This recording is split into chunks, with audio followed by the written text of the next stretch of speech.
రామలక్ష్మణులు విశ్వామిత్రునకు నమస్కరించారు. కళ్యాణమస్తు అని వారిని దీవించాడు విశ్వామిత్రుడు. రామభద్ర, ఈ బ్రహ్మర్షి ఆచరించబోయే యాగరక్షణార్థం నీవు వీరితో కలిసి వనసీమలకు వెళ్ళాలి. తండ్రిగారు కూడా ఇందుకు సమ్మతించారు అన్నాడు వశిష్ఠుడు. దశరథుని ముఖంలో బెరుకు.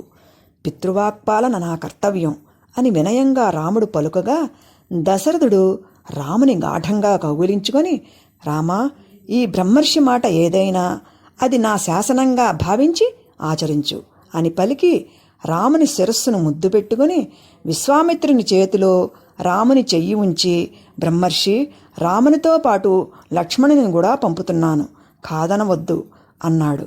సమ్మతించిన విశ్వామిత్రుడు ముందుకు నడిచాడు. రామలక్ష్మణులు ఆయనను అనుసరించి వెడుతోంటే వారినే బేలగా చూస్తూ నిలబడ్డాడు దశరథుడు. ధనుష్పాణులు, ఖడ్గాలంకృతదేహులు, తేజస్సౌందర్య నిధులు అయిన రామలక్ష్మణుల ముందు నడుస్తున్న విశ్వామిత్రుడు అశ్వినీ దేవతల ముందు నడుస్తున్న చతుర్ముఖ ప్రజాపతిలా ఉన్నాడు. సరయూ నదీ తీరవనాలకు వింత శోభలు కలిగిస్తూ వారు అలా నడుస్తోంటే 3 పడగల దేవతాసర్పం జరజరా పరుగు తీస్తున్నట్లుంది.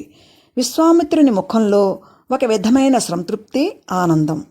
ఉత్తమాస్వాలు పూంచిన రథాలపై సంచరించే ఈ కోసలదేశ భావి సామ్రాట్టు అయోధ్యారాజాంతఃపురాలలో మహేంద్రభోగాలు అనుభవిస్తూ ఇంతకాలం అతి సుకుమారంగా పెరిగిన ఈ దాశరథి తండ్రి మాటకు తల వంచి కేవలం పాదచారియే తన వెనుక అనుసరించి వస్తున్నందుకు విశ్వామిత్రునికి ఒకంత గర్వంగానూ ఉంది.